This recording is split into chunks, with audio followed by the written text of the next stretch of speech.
T.A.G. Very nice, very evil. That's T.A.G shit. Free fall as I dive through the kaleidoscope in my mind. No rope up to climb. Gotta remind myself that I'm fine. Mama, I don't really. What up, ladies and gentlemen, everybody, especially the T.A.G Nation. Welcome to another episode of NXT.A.G with your boy, ScooterRay. It's New Year's Eve, y'all. I mean, 2024 is about to be out of there, and we're about to walk into a new year. I'm excited. I'm excited to see what can happen personally, what can happen professionally, what's going to happen in the world of entertainment, sports. You know, what does the next season of America looks like? You know, and we're going to see in a few short hours. But hey, this was the final episode of NXT for the year, as I'm going to call it New Year's Evil Eve, because next week will be New Year's Evil. So New Year's Evil Eve is this title of this episode of NXT. And let's get into it. It starts off with Kalani and Lola. I find it funny because Lola has to be the most I'm getting into unnecessary fights from trying to help people person in NXT. I mean, every time she tries to help, they're like, why are you sticking your nose in my business? You need to stay out of my business. And then next thing you know, she's in a fight. And that's what kind of happened when Kalani was trying to get her revenge with Cora Jade and all of that and stuff. But solid match. It's still building. It's still building for these two ladies. Even though Kalani is the first women's North American champion, Lola is the queen of the underground, and she has had a title match against Roxanne this year as well. But it's still the building process for these two. You know, it's still that time in the oven. And wasn't a bad match, solid match. Due to interference, I do believe Kalani got the W. Yes, Kalani got the W. And then after the match ended, Cora Jade comes out with her kendo stick, starts beating up on both ladies. And then Stephanie Vaquer comes out. She tries to stop it, and Lola ends up hitting Stephanie. And then to just fast forward, it led to a backstage segment with them three arguing because Kalani was like, see, I told you, y'all was telling me to chill, y'all was telling me to do this, y'all was telling me to blah, blah, blah. And look what happens. Cora Jade was just sitting in the back, just looking at her handiwork. Ava comes up and was like, well, next week is going to be a fatal four-way between you, Stephanie, Kalani, and Lola, and the winner is going to get a title shot at the North American Championship. So that's pretty much that. Like I said, especially if we're looking at Lola and Kalani specifically here, it's still that building process with them.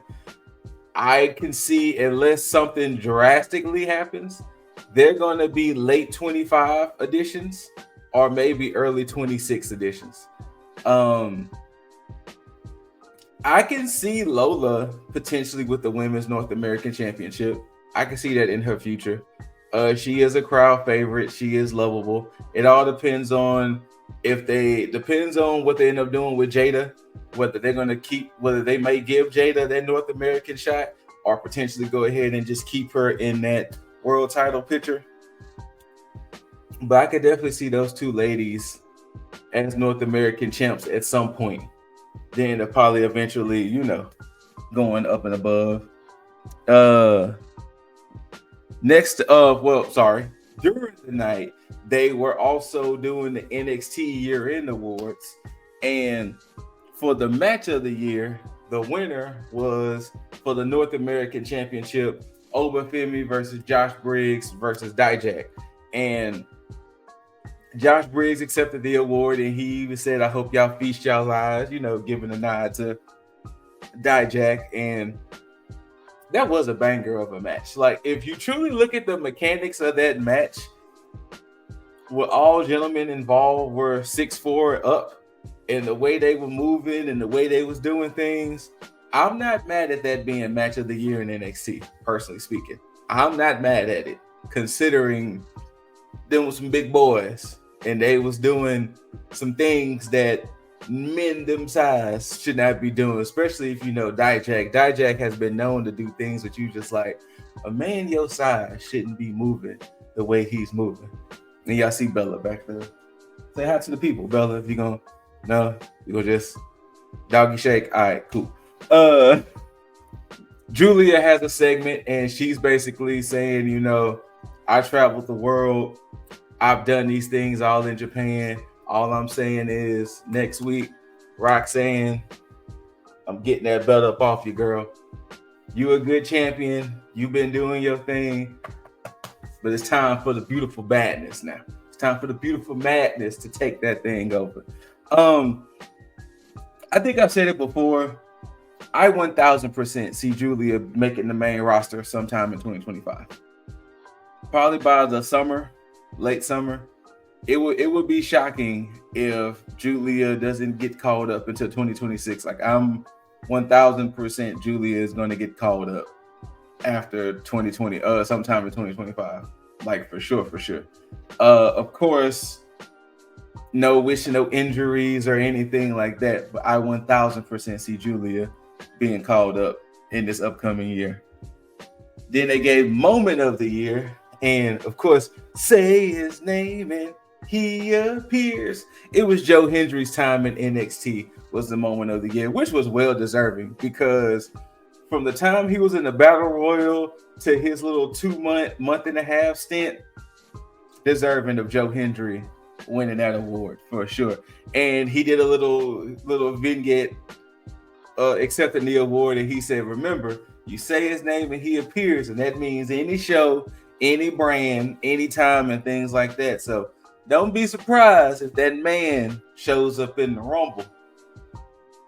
Just saying, do not be surprised if he shows up in the Rumble. Then we get Cedric Alexander. He's talking, and basically he's going to have a match against Ethan.A.G, and he's talking about how, you know, Javon has a broken jaw. There's no timetable. His way of life is now messed up because of what Ethan did. And then Ethan gets in his face, and they saw brawling backstage, and they were set to have a match, but it led into the match. Ethan.A.G gets the dub, and from that he attacks Cedric after the match, and then he even takes Cedric's hand and slams it in a toolbox. Ethan.A.G is in the same boat with Julia. I don't see him being in NXT past summer. Like 2025, I see Ethan.A.G getting called up. He might just be a random call up, to be perfectly honest with you. There's a few people I don't see making it past 2025. Like I said, Julia, Ethan.A.G, Roxanne Perez, Trick Williams. There's a few that could slide in, but them four for sure, I definitely see being called up in 2025. Easily. And I know there's some others that I'm not just thinking of right now, but for sure, them four, and hell, maybe even Stephanie. Maybe Stephanie might be another call up that could happen in 2025 for sure. Then after their match, we get a backstage vignette with Wesley, Tyson DuPont, Tyreek Igwe, Hank, and Tank. And essentially, Hank and Tank was talking to Tyson and Tyreek, asking, you know, what's up? Like, why y'all, like, what's this little tension? And, you know, Wes comes up and was like, look, you ain't got to worry about them no more, fam. I got them now. Like, I got them, and this, that, and the third. And it's going to lead into a 6-man tag later on. And Sean Spears also shows up as well. And Sean is still kind of doing his recruiting, because right now he still has Nico and Jensen on his side. And he's been slowly trying to recruit like Izzy Dane. And she's been kind of rejecting him and this, that, and the third. But we'll get to that just a little bit later. Then we get a triple threat tag team match with the women of NXT. We get Shotzi and Gigi as I aforementioned, called them the Misfits, versus KC Squared, which is Caden Carter and Kachana Chance, KC Squared, versus the Meta Girlies of Lash Legend and Jakara. And pretty solid match. You can definitely tell if you've been watching NXT long enough, you see the writings on the wall for Lash and Jakara. They're getting called up. This is kind of like the last little stages, a few little sign-off matches per se, but they're about to get called up because, with them having matches on Raw, with them having matches on SmackDown, and they seem to have a good reception then, the call-up is imminent. It's imminent. They may be part of that whole transfer portal that's going to start Friday, because starting this Friday, SmackDown goes to 3 hours on USA, and that's where the transfer portal starts. So Lash and Jakara is getting called up. If they don't, something has happened. That's my feelings on that. Shotzi took a nasty fall. She tried to go for a suicide dive and she did not clear the ropes, and that fall looked gnarly. She recovered for a Jakara dive spot, but there was no updates yet on Shotzi's physical. Like, I don't know if she's hurt. She might have just caught a little stinger. It just might be a little sore, but I hope Shotzi is not injured, because it looked gnarly. It did not look like she had the most pleasant of landings. So I'm hoping she is not injured, especially after just coming back. I really do hope Shotzi is okay and that it just looked worse than what really happened. But ultimately, the Meta Girlies did get the dub because Fatal Influence came out there, distracted the Misfits, which ended up giving Lash and Jakara the chance to get the dub. And then we get a segment with Regal, Lexis King, Ava, and Charlie. And Ava kind of said that, hey, the match did end in no disqualification, but since the rules aren't clear, we don't know if the cup is supposed to switch due to a DQ. And Lexis was like, yeah, but I won though.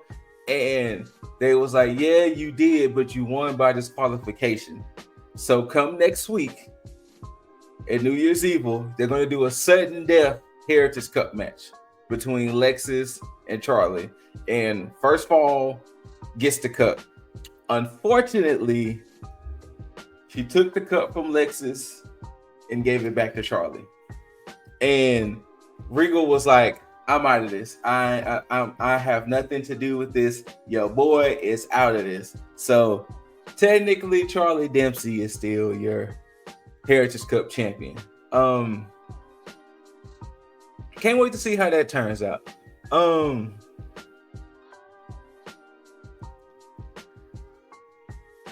Unless, and once again, I mentioned it before with Lexis and Charlie, unless they just really need to fill out rosters, I have a feeling they're going to let them kind of cook a little bit longer in NXT.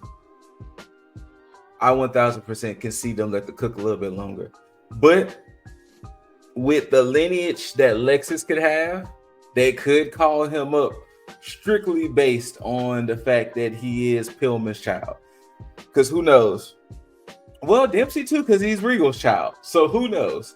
Maybe they might want to do a legacy/Nexus like stable full of third generation superstars and kind of do it more of a bigger stable than Legacy and kind of big like Nexus, since Nexus was all the NXT contestants. So maybe they could, maybe it could be like a Braun Breaker, Lexis King, Charlie Dempsey. Who else I'm thinking of? Well, shoot, that's a 3-man team right there. That could be New Legacy right there. But I know there's some other people that, because I'm thinking of it on the fly, of course. New Legacy or whatever they want to name it. But it's thinking of on the fly. But then the only three I can think of is Dempsey, King, and Breaker. And I know there's so much more, but I'm thinking more of the younger talent. But I could also see them potentially having another veteran. Like, funny enough, and this may sound wild when I say it, but since most likely this will be a heel faction, fuck it, you could have Dominic Mysterio kind of be like the leader of it. I mean, I know it sounds wild, but just think about it. Just think about it. But yeah, so and then they announced the tag team of the year. Of course, Fraxium. I mean, it makes sense. They're the new Kendrick in London. You know, and if you, like I said before, if you don't know the history of Brian Kendrick and Paul London, do some SmackDown research, because them boys held down the tag team titles and the tag team division on SmackDown. And it makes sense for Fraxium to be the tag team of the year, which of course is Axiom and Nathan Frazier. You know, they're just so affectionately known as Fraxium. Then in the audience, kind of where the Chase U section would have been, more on that later, they show the WWE ID people, some of the new faces, and once again, this is what's going to be exciting about doing this show for me, is that we're going to start seeing some of those faces in the ring soon, which then is going to give me a new crop of people, because with them canceling WWE Level Up, it's going to be interesting to see how they're going to start weaving in NXT talent. You know, especially some of the ones that, you know, they felt they weren't exactly ready for NXT TV yet. So it's going to be interesting to see how like the WWE ID program fits in, and those superstars that was already there, that was kind of bubbling before they could boom break out on NXT TV. So we'll see. But they did show about a good, I think about 10 of them that was in the audience. So most likely these will be faces we will be seeing in the upcoming months on NXT TV. We get a Sol Ruka and Zarya talking, and I guess for now they're gonna try to see if they're gonna be a tag team, because after Fraxium won the tag team, they was like, yeah, we definitely wasn't gonna be nominated, and it was like y'all only had one match as a tag team, so yeah. So I guess they're gonna try to make them a tag team. I don't necessarily know how I feel about it, but we're here. But Sol Ruka takes on Izzy Dame, and at some point during the match, Zarya does come out, and I can't remember why. To be perfectly honest with you, I can't remember why Zarya decided to come out, but Zarya comes out. It leads to where Sol was trying to dive off the top rope. Izzy pulls Zarya in the way. Sol lands on Zarya, which caused the enough commotion to get the 1, 2, 3.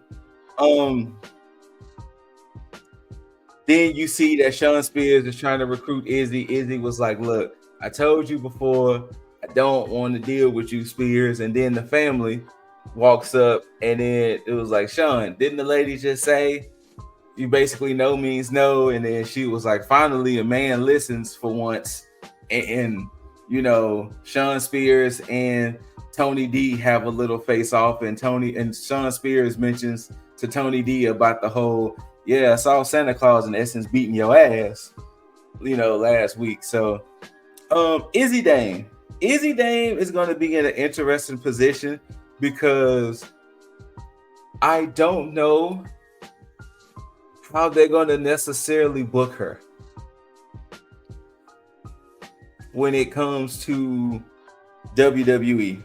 I don't know if they're going to try to give her the heavy role like a Raquel, or they're going to try to make her go out on her own and then see what happens. So Izzy's going to be an interesting one to see, because I definitely want to see what they're going to do with Izzy in these upcoming months, and then maybe it might start to be more of a clearer picture But as of now, I can see Izzy being, somebody's henchman. And not in a bad way, of course. Not to say that, she's a henchman and she always gonna be a henchman. No. Like, she, considering her stature and size compared to a lot of women's, it makes sense. But once again, they letting them cook. They letting them bake. They taking time. They taking time. Then we get Hank and Tank trying to find a third man, and lo and behold, who do they find? Andre Chase. They was like, "Hey, we know it's been rough for you, but can you please be our third?" And begrudgingly or not, he agrees. And we will get to that in a moment. They announce the female superstar of the year. Who else? Who? Hashtag knew they did nothing wrong. Who they get as the female superstar of the year? Of course, the Prodigy, the two-time NXT Women's Champ, Roxanne Perez. And she was popping her shit. She was like, "Hey, duh, it's me." Like, who else it was gonna be? And she was like, "Look, I took on whoever y'all threw at me. I took out Julia. Y'all even got Jordan Grace on your girl. I had to take out people who was on the Raw and SmackDown roster. So who else but me?" And she was like, "And don't worry, when it comes to 2025, I'ma still be holding it down. Me, Roxy, the Prodigy, is still gonna be holding it down like gravity." Then we get to that 6-man tag of Wes, Tyson, Tyreek versus Hank, Tank, and Andre Chase. Funny enough, the moment I saw Wesley with Tyson and Tyreek, all I could think of, this is the original iteration of OTM before Scripps left. Because remember, OTM was Scripps, Bronco, and Lucian, and then Jada Parker joined. But then when Scripps left, now it's just Bronco, Lucian, and Jada. And seeing it, it looks just like that makeup of somebody small, and not, small with Wes, with these two big dudes and Tyson and Tyreek. So, and funny enough, I'm actually not mad at it, because even Booker said, "Yeah, these ain't no rascals." I'm actually not mad at this pairing, because not only that, it's the veteran and Wes trying to fire up Tyson and Tyreek and helping them be a better tag team, because he is a tag team specialist after all too. So I'm actually not mad at this pairing of Tyson, Tyreek, and Wes. It's sanitizer, y'all, so don't be thinking I'm doing anything weird. So I'm actually not mad, and I'm actually kind of intrigued to see where this trio goes, because once again, it looks like the original iteration of what OTM was supposed to be. But Andre Chase is coming out. Of course, he's reluctant because this is his first match since he lost to Ridge Holland. And it was a solid match. This was the final match of the night. And it was a solid match. When Andre Chase got fired up and he was about to do the whole the Chase shoot stomps, he looked and realized, like, "Oh, I don't have Chase shoe anymore." And immediate dejection, he left, which left Hank and Tank in a 3-on-2 situation. It ended up being Wes, Tyson, and Tyreek with the dub. Once again, Tyson and Tyreek definitely need a little more time in that oven, because they're just now being featured more. Now, if they keep this pairing together for a little bit, maybe, just maybe, when Wes gets brought up in 2025, they may take the three of them together, depending on when in 25 they're going to bring up Wesley, and maybe they might come in as a trio, or West goes, and hell, he may have a whole different character change. They may try to turn him back into a face. Excuse me, when he gets called up to Raw or SmackDown. So we shall see. Hank and Tank, funny enough, they're that surprising tag team that, because they've been working with Ivar, I can see them being called up next year, because they're not meant to be the best tag team and they're not meant to be the worst, but they do bring a entertainment factor, and they bring that entertainment factor, like I mentioned last week, that it's going to be infectious to the crowd, to where the crowd are going to get behind them, because when that music hits and they come out there all, and then, you know, their whole smash mouth, we just want to beat you up style, is very reminiscent of like Headbangers and teams like that, where it's like they're going to get love because they bring so much energy and character and charisma that they're going to get love. And they're going to be one of them teams where, whether it's the NXT or even Raw or SmackDown, they're going to get a pop for winning them titles. Watch. I'm very interested to see what's going to happen with this Andre Chase thing, because when he was walking backstage, Kyle Dixon, another up-and-coming NXT wrestler, he goes, "Hey, Mr. Chase, when's the next semester?" And I thought he was asking it to be a dick about it. But then Andre looks at him and was like, "Hey, Chase, you is dead." And he goes, "What, Mr. Chase?" And that was it. So I'm very interested to see in 25 what's going to happen with Andre Chase, what they're going to do with his whole character and everything. I'm very interested to see what's going to happen with Mr. Chase. Then the last segment, the last little backstage segment, we get Asante. He's trying to call Carmen, and he was like, "Hey, Carmen, there's a New Year's thing. I just want to know if you want to go, you know, if you want to, you know, roll with your boy." And then he's all like, "Man, if Carmen don't want to go, then, you know, I'm going to just be here by myself." And then Nikita tried to say, "Well, hey, why don't you come to this New Year's Eve party with me?" And he was like, "Nah, I'm just trying to see what's up with Carmen." And she's like, "Well, if you want to go, you know where I'm going to be at. Holla at your girl." So that was that. And then Mike Rome is in the ring, and he announces before he could truly announce the male superstar of the year, Big Oba shows up, snatches the award, basically runs down like, "Thank you," but he was like, "I don't really need this. This is very much a whole popularity thing, and this don't solidify me. I want the belt." And of course, he says the things, you know how it goes in WWE. If you say a person's name, they usually appear. No Joe Hendry. Trick Willie comes out. Him and Trick Willie kind of get in each other's face. And, you know, Trick was dropping some bombs. Trick was like, yeah, he was like, "You old beatable Oba." Because he was like, if you was this undefeatable force and everything, wouldn't this have been title for title? Shouldn't you still have your North American Championship when you fought against me in this match? And then, you know, right when they was about to square off, Eddie Thorpe shows up. He hits Oba from behind, which pushes Trick out. Then he takes the award, smashes it over Oba's head. Then, you know, the image of him holding up the belt ends the show. And I don't know what it is, but like I mentioned, heel Eddie Thorpe is kind of doing it for me. I don't know what it is. I have not placed my finger on it yet. Pause. But heel Eddie Thorpe is like working for me at the moment. And maybe because the way he was presented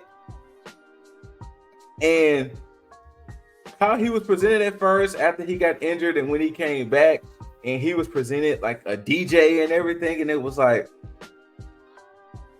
but now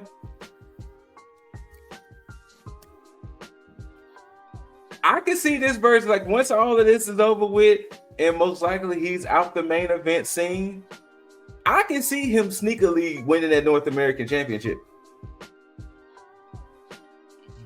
Easy. But that was NXT, the last NXT of the year. As I said, NXT New Year's Evil Eve. I can't wait to see what this brand does in 2025. They had a pretty great 2024. If I had to attach a letter rating, B plus to A, or a solid maybe 8.5. Like, they had a pretty good year. Like, once they figured it out, we're talking about from the aspect with Carmelo, with Elia, up until now with Trick, Ethan Page, you know, the rise of Oba. You know, you had Dominic Mysterio with the North American Championship at some point. Then you had Dragon Lee, now in the hands of Tony D. You had the whole Heritage Cup thing. We saw the formation of different factions, heel turns, you know, because I mean, in NXT wise, yeah, Carmelo probably may have from the aspect. Carmelo looks like he might have had heel turn of the year. Nah, that was Wes. Because if you know his story with Wentz and Miguel, with Wentz and Trey Miguel, that was 1000% heel turn of the year. Roxanne proven to be just that damn good. Like, I hope she's not somebody that they flounder when she gets to the main roster. You know, Cora Jade returning, Julia, Stephanie, and Zarya debuting. Like I said, Ethan Page, you know, out of nowhere, Javon Evans and him becoming the favorite as he became. I mean, he took on Randy Orton. He took on young Randall, as Xavier Woods likes to call him. NXT had a great year. Like, if you really look at it, they may have had some stutters, some stumbling, but it wasn't nothing that was like, ooh, you know. Sean and team is down there cooking. Like, when he did that segment all them years ago when he was Chef Michaels, hey, he was letting y'all know I do this. So definitely kudos on NXT for a great year. Kudos on them from going from USA to the CW and still maintaining numbers and doing things. I mean, they had CM Punk. They had some interesting things happen this year. And I am proud to see what's going to happen in 2025 because they had a damn good 2024. Shout outs to my tag brethren, current Tag in the Bank champ, current Tag in the Bank briefcase holder, and current predictions champ, Lip Dizzle, Jaeger Bombastic, so fantastic, aka the Heartthrob, and the Forbidden Door, Juggernaut 097. Shout outs to y'all, Tag Nation. You know, thank y'all for a pretty great 2024. Thank y'all for the fans who are new, for the fans that have been here, for the ones who just come and go. You know, just want to let me see what's happening over there. Thank y'all for it all. I mean, 2024 was pretty solid for us. We hope to carry that momentum into 2025, and you know, it's like that takeover. You know, you got to sit in the chair and just. But thank y'all for tuning in. Whether you loved it or hated it, don't forget to rate it. Thumbs up, thumbs down, thumbs up. Like, share, comment, subscribe, tag that notification bell, and like this will say, tag everything that'll welcome you into this tag family, into this tag nation. And for 2024, you know what I'm saying, you gotta warm it up. You know, you gotta warm up the hands, you know, you gotta warm up the phalanges. Because in 2024 was a good year for wrestling altogether. It's a good year for entertainment. Hopefully, y'all had a good 2024. Hopefully, your 2025 will be much better. Look out for your health. Look out for your mental and physical. Be kind to one another. And for the last time in 2024, I'm gonna hit y'all with this too sweet. And do not forget to tag out, ladies and gentlemen. Bada, bada, bada, bada, boom. Thank y'all. Here's to 2024. Look out on the horizon for 2025. Peace out, y'all.